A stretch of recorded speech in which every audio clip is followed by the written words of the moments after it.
I'd like to acknowledge the traditional custodians of the land on which I am recording this podcast, the Gadigal people of the Eora Nation, and pay my respects to their elders, past, present and emerging.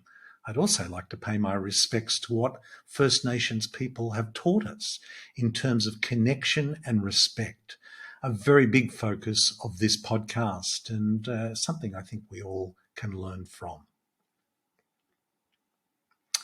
Hello and welcome to Unstress. My name is Dr. Ron Ehrlich.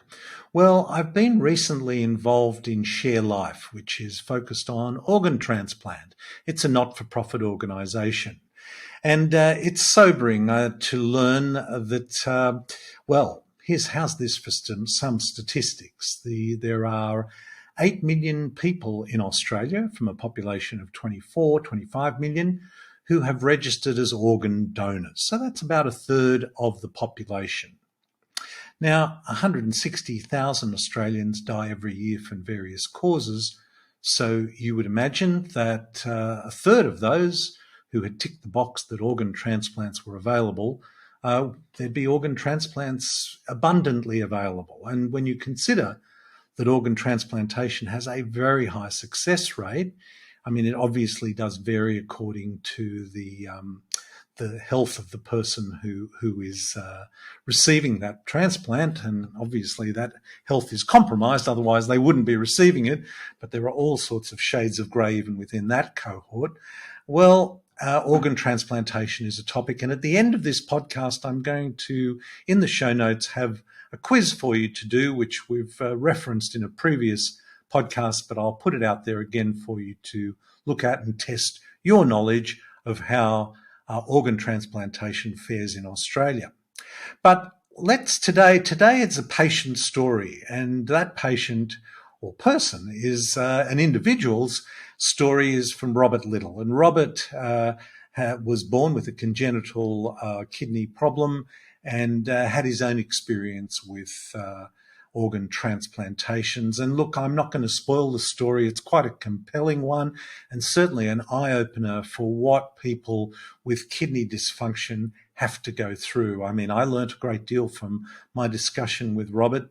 I hope you do too. I hope you enjoy this conversation I had with Robert Little. Welcome to the show, Robert. Thanks, Ron. Thanks for having me. Robert, we've done a program on Share Life, and that's part of what I'm involved with now with Marvin Weinman and Outcomes Australia.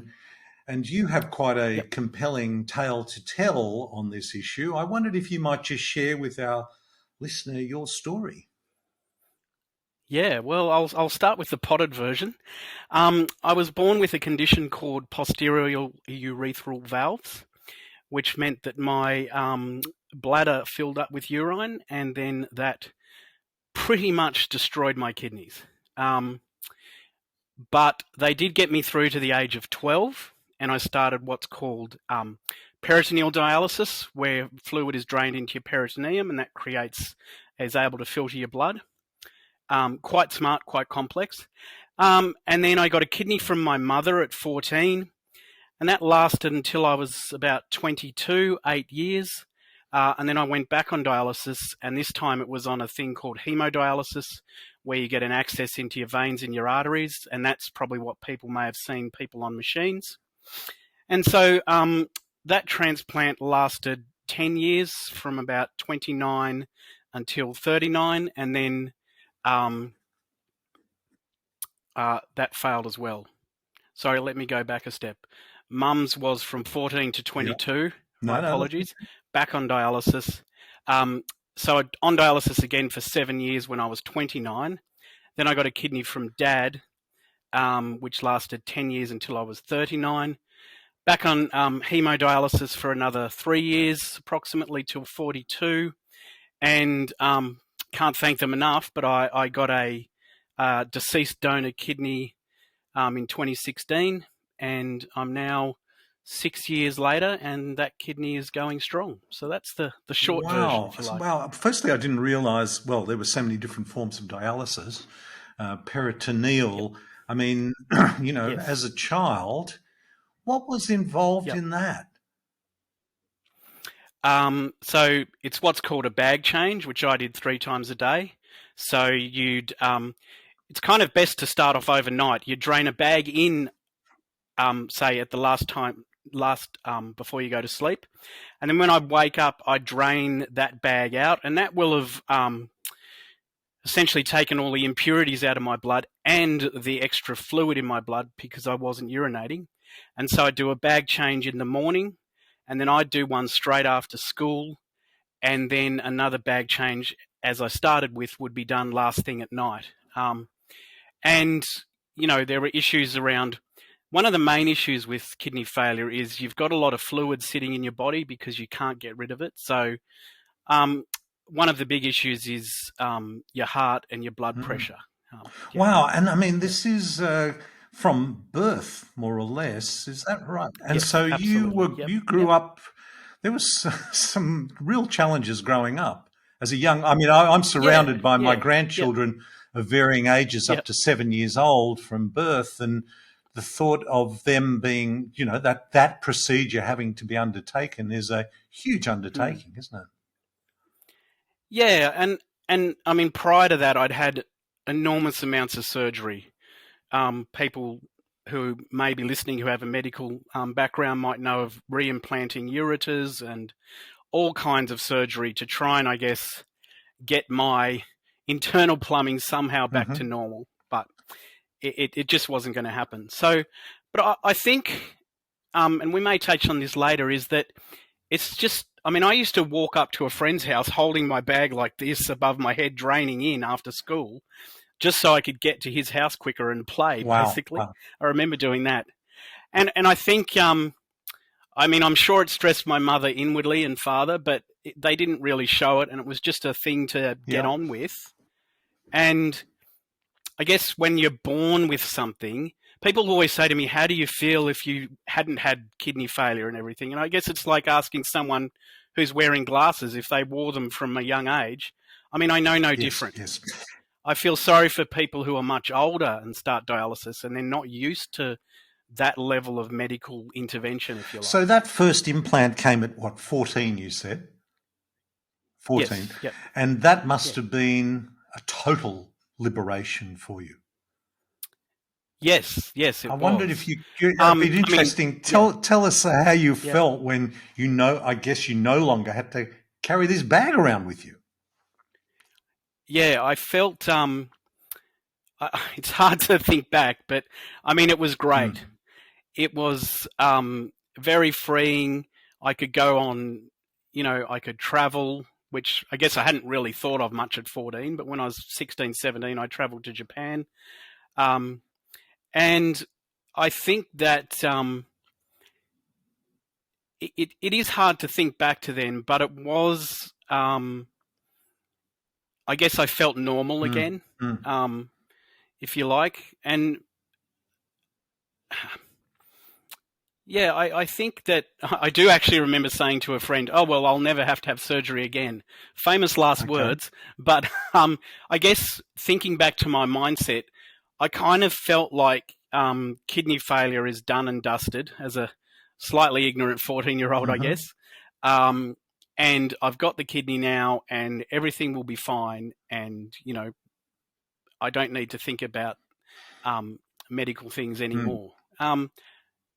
Life turned out different than that, but I just remember it's like a weight off your mind, I guess. But that freed you up from this peritoneal bag-connected dialysis. Yes, absolutely. And you had your kidney transplant. But of course, when you get a kidney transplant, it comes with you need to be taking medications as well. Tell us a little bit about that. Yep. Well, and the medications for me actually haven't changed that much over 30 plus years, but essentially you're on basically you're on 3 types of immunosuppressant, which, as the name suggests, suppresses your immune system. The kidneys also regulate things like phosphate, and they regulate the bone formation.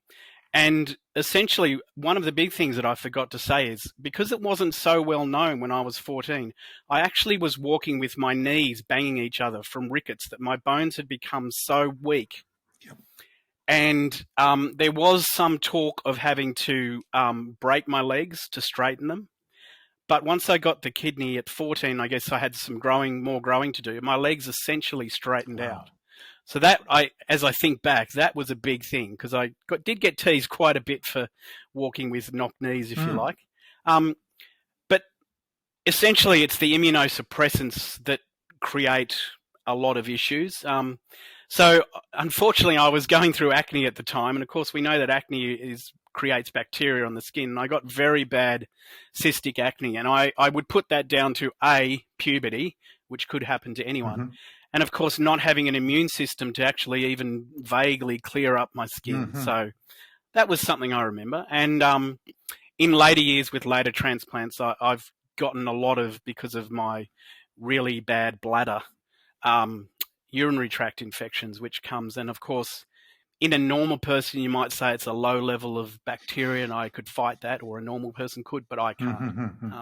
But you mentioned, you thought you had your kidney transplant and it was done and dusted and all was good. And that's actually the point at which I think I am aware of what goes on, because I think, great, you've got a kidney transplant. Okay, you're taking medications which come with challenges, but the fact that kidney transplants have a life of their own. Tell us about that. Yeah. Well, I mean, it really is how long is a piece of string. Some kidneys can fail in the first year, although I think the figures are about 91% of kidneys will get through the first year, and then I think it's in the 70s for 5 years. But essentially, what I'd like people to know is that a transplant is just another form of treatment. It's not the be-all and end-all. And people might have an existing condition that has affected their natural kidneys, that will then start affecting their transplanted kidney. One that I can think of from a friend that I don't know the details of, but lupus is one of them. And also there are people who get big cysts on their kidneys. And that will, just as it has affected their natural kidneys, will affect their transplanted kidney. In my case, as I've mentioned, a lot of infections. It was a lot of antibiotics, some of which are nephrotoxic, toxic to the kidney, that slowly chip away at the function of the kidney. And so, I mean, how long is a piece of string? I know people probably would have read of people who have had kidney transplants for 20 or 30 years, and other people, unfortunately, there's fails after a year. Some people, they fail on the table and they wake up and they actually don't have a transplanted kidney. That's pretty rare, I think. But I'm guessing, I think most people's kidneys would develop over their lives, and then kidney failure comes about and that. But you were behind the 8 ball right from the word go. Yeah.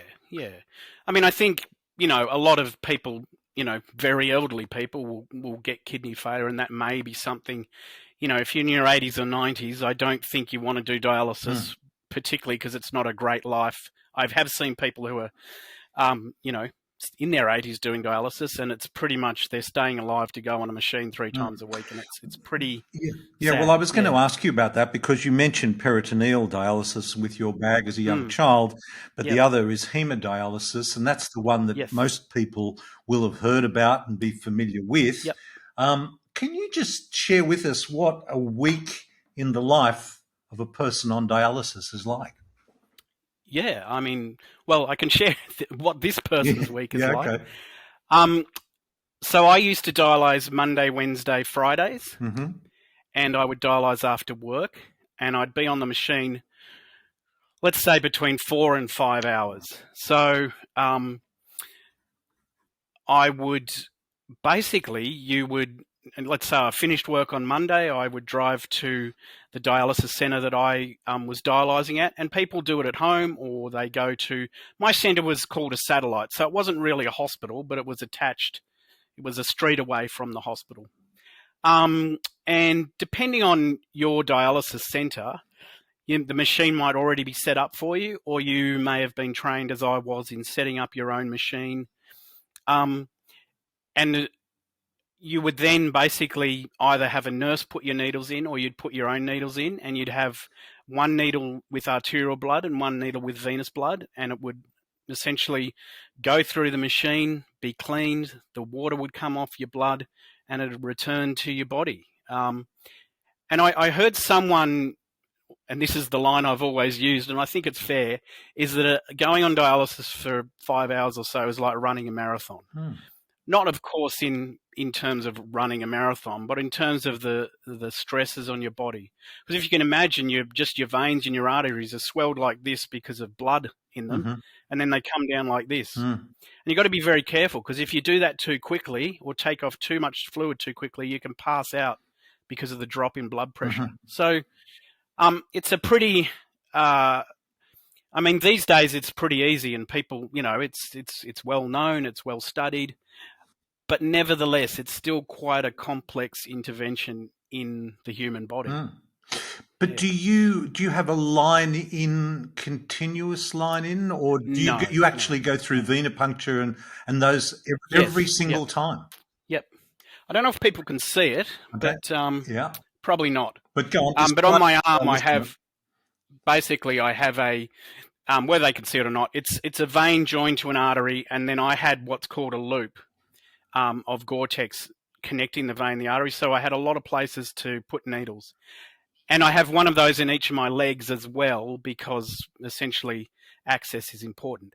A lot of people will have what's called a fistula. I didn't. That's where it's a natural joining of your vein and your artery. And when you first start dialysis, if you haven't had the operation to have the access put in, you'll probably have a central line in your neck, and they'll do it through the central line. So you can imagine that access for hemodialysis is very important. And of course, if you can't find that access, someone will most probably do peritoneal dialysis. And just on that quickly, peritoneal dialysis, which is done, and I haven't done it obviously for a great many years, but it's done, as you heard from me, 3 times a day. It's actually a smoother dialysis, because you're clearing out your blood and the fluid in your blood 3 times a day. And if that works for your lifestyle, I expect that's the way to go. But for me, finishing work, dialyzing, not sleeping too well, because that's how you feel after dialysis, you kind of feel very tired, but also very awake at the same time. And I think it's because you've had all this basically poison taken out of your blood, and you feel really awake. So, and then, what I'd have to do through that week is watch my fluid, because the more fluid you put on, the more you have to take off, the more pressure on your heart. I just do it all again on Wednesday, and then do it all again on Friday night. And then I called it, and everyone called, your Friday to your Monday, or other people would dialyze different days. But that was my big break, where I really had to watch my fluid, because obviously an extra day was in there. So I tried to keep to less than a litre of fluid a day. And then, I mean, you had the kidney and at 22, things must have started to be going not right. And then you kind of be told, Robert, we're back on dialysis. This kidney has reached a point. Absolutely. And then you're waiting for another 7 years. Well, actually, first your mum and then your dad. Or was it the other way around? No, mum was at 14, dad was at 29. Wow. And that then was, again, a new liberation. Yeah, absolutely. But even in that in-between period, are you still on this immunosuppressant drugs? Because you've still got the old kidney, haven't you? No, I wasn't. And what can happen, it didn't happen to me, thankfully, is your body can attack. Some people will have to have their transplanted kidney taken out because they might get an infection in that. I didn't. And essentially they become, if you like, dead pieces of meat, as horrible as that sounds, inside you. And that's the situation I was in.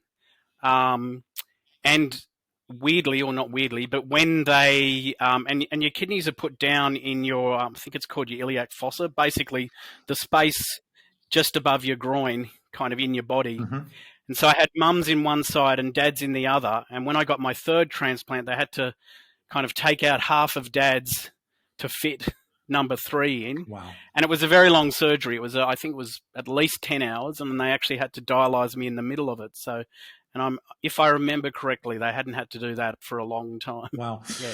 So tell me, when I can, with this immunosuppressants and with the kidney, it must be a very delicate balancing act, particularly given the amount of Yep. immunosuppressants and antibiotics that you're taking. You know, we talk about the Yes. gut Yep. microbiome as being critical. Yep. Yep. What did you find made your health better? And what are some of the things that made it worse? Why don't we start with, how did you improve your health to kind of Yeah. stay on track? Well, I think the first thing I'd like to share is an anecdote that comes from when I was dialyzing as a child. And I think that, your podcast is called Unstress, and this is, I think, is an amazing, story. And I'm into nerd alert. I'm into carnivorous plants, and I'm going to do a quick plug: Flesh Eating Flora, one word, on Instagram for anyone who wants to see pictures of my plants. But I used to go out to and I've described how fluid sits in your blood, and that increases your blood pressure.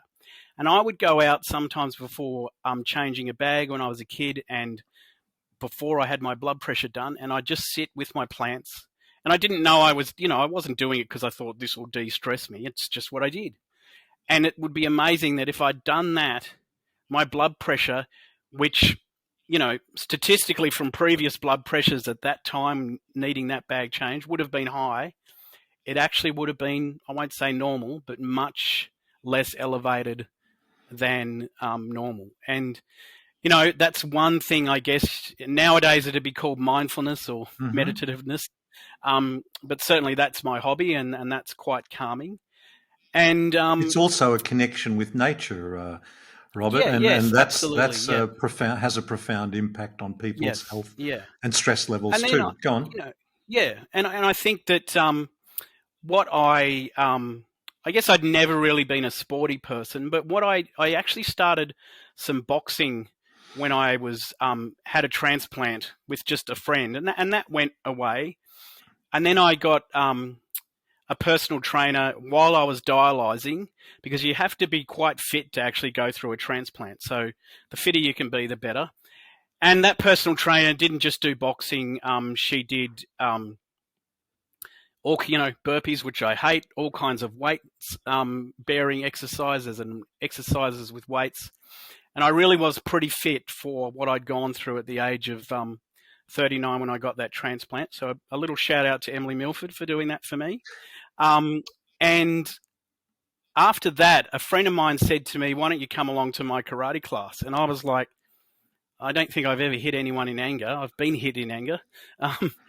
And I went along and I really liked it. And I now have a green belt in karate. Wow. Jeez, Yeah, Robert, I've just... which I would never have thought had you spoken to the kind of nerdy guy who wasn't allowed to do sports at school. And then, what can I say? Such good friends, such good family. And I think also that, I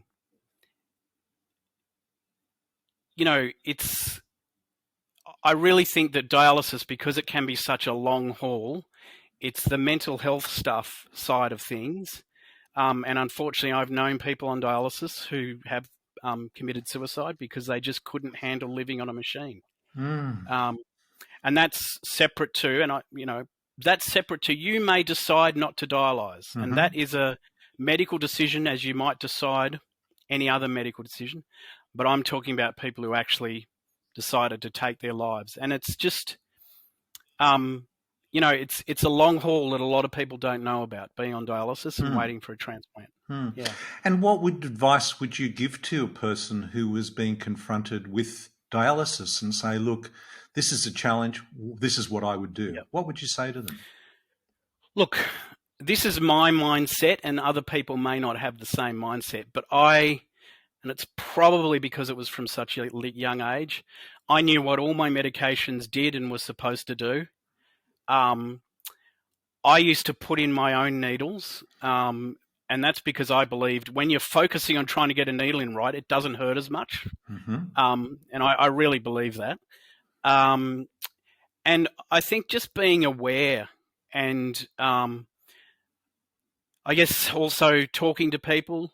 Um, and if you're dialysing in a situation where you have other dialysis patients around you, I would call them my dialysis mates from when I dialysed. I've caught up with them once in the last 7 years. But it's like you've gone, with respect to veterans out there, it's like you've gone through a war together and you never forget, having to put needles in or having them go wrong or whatever. And I think also you have to tell yourself that this is the way it is now. You just cannot fight it. Your kidneys have failed. They're not coming back. Except if you're on acute dialysis because something's happened to you, but I'm talking about chronic disease here. And you really have to, unfortunately, the thing is you've got to essentially put your life around your dialysis. But weirdly, and I don't know if this is just my mindset, in those breaks, I could almost forget I was on dialysis. I'd be like, I get to 5 o'clock on a Monday or a Wednesday or a Friday. Oh, geez, I got to go dialysis, and I'd probably be engrossed in work, and I would have almost forgotten. So, I think the thing is to get support, which is probably more available than when I was a child. Talk to people, but know your medications and know your body, because a lot of times if you go to emergency, they're not 100% sure in how dialysis and everything works because they're not specialists on dialysis there. So be aware of what medication you're on. And these days it's great. You can just put notes in your phone. You can show that to the doctor and say, take that away, take a photo or write it down, and they'll get everything that they need. And I'll segue, if you like, into if you are on the transplant list, because not everyone who's on dialysis makes it onto the transplant list. And I can really only speak to the last time I was waiting in terms of my thinking. But as I've discussed, I had my mother's antibodies circulating in my blood and my father's antibodies circulating in my blood. And it's an antibody match that's most important. And I really thought that with that level of antibodies in my blood that I probably wouldn't get a kidney. And of course, I still thought I would and hoped I would, but actually in my mind, I was like, if that happens, I've really won the lottery. And I think that you cannot stress about, getting the kidney. You've got to put that to one side because, as you probably heard from Marvin and Share Life, some people have a long wait, some people don't. I think I was amazingly lucky as one individual that even though I was on dialysis for 3 years, I only got on the list after the first year because I had a blood clot in my leg. And it only took 2 years and I got the call. And but I certainly made a conscious decision not to worry, apart from being notifiable, about getting a kidney, because I really had convinced myself I wasn't going to get one and I had to make the best of this life that I had. And what can I say? I was very lucky. Were you on a list prior to your mother donating her kidney? Were you yes, on I was. You were. Yes, yeah, and similarly again with your father as well. Yeah, absolutely. And I think, and I know this is a nuance, but it's not really a list, because if a kidney comes up and it suits the antibodies of someone who's been on dialysis a month, as opposed to someone who's been on dialysis 5 years, it's not as though the kidney goes to the 5-year person. It'll go to the month person because it's about a match. And people have asked me the question, so where are you on the list? And I'm like, well, that's not really how it works. It's about a match. I mean, of course, we call it the waiting list, and it is, if you like, in that way it is. But yeah. But finding that match is the key to the whole thing. Yep. And of course, the more matches that were available, of course, so what do you know of your donor? God, I hope I don't tear up here. I, through Donate Life, which is essentially the organ donation and transplant arm of the federal government, if you like, you're able to write to your donor family, and you're not at this stage to put any detail in, like your city or anything like that. It has to be kept at that kind of arm's length.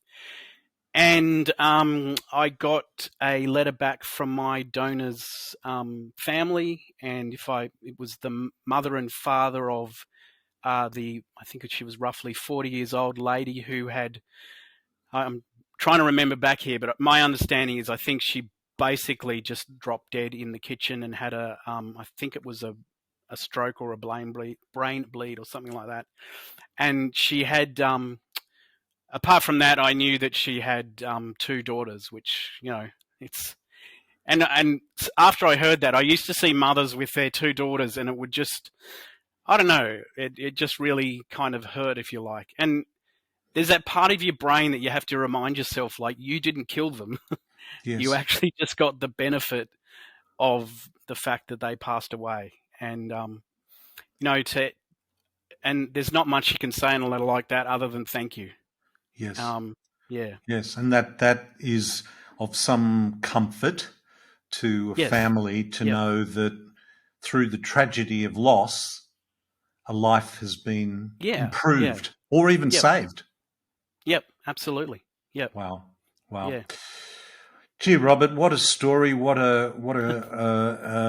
life, and it's good to see you there and Thank you. and well, Yeah. and Yep. thank you so much for sharing that story with us. And I think from for people who are considering, or many people have ticked the box. This is part of the Yes. challenge. I Yep. think we have of 25 million people in Australia. I think 8 million people have ticked the box Yep. about donation, but that Yep. doesn't necessarily mean it happens, does it? No, no, it doesn't. And I mean, obviously, Marvin, you talk to in Share Life, and the work that Share Life is doing, um, which at times I've been a bit involved with on the periphery.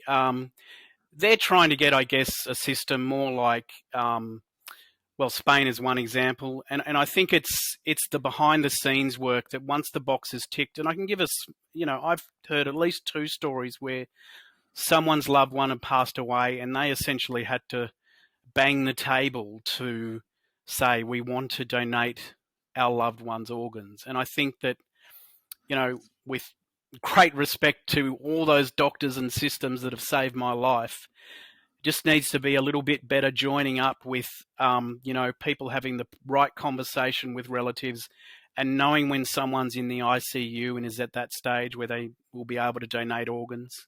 And it's really important that that conversation be had in the most respectful of ways.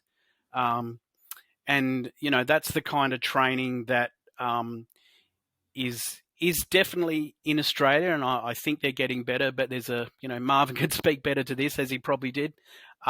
There's just a few things that need to be, if you like, some dots that need to be joined a little better. But Yeah. yeah, yeah. Well, as I said, thank you so much for sharing your story with us today, and thank you. No, thank you, Ron. Well, there it is. I mean, peritoneal dialysis, that was a whole new experience or bit of knowledge for me. Kidney dialysis, there's a whole other story as well. And one person's individual story about 3 implants in their lives. And Rob's still in his late 40s. So, oh, well, I think he's 47. That's not that late. But anyway, he's in his 40s. And so I thought it would be interesting to share that story with you. Now, I mentioned there was a quiz, a Share Life quiz. Remember I said to you, 8 million Australians have ticked the box. You may be one of them. I know I have been on my driver's license, on my medical records, is that I am an organ donor.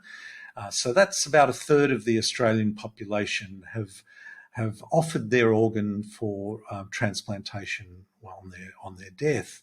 And when you consider 160,000 Australians die every year, that would put the figure for around just over 50,000 organ donations available. So it's interesting to consider how many actually organ transplants there are.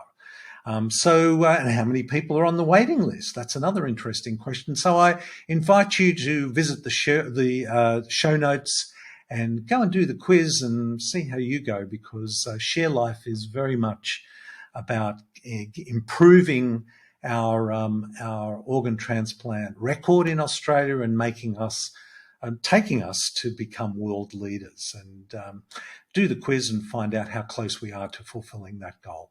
I hope this finds you well. Until next time, this is Dr. Ron Ehrlich,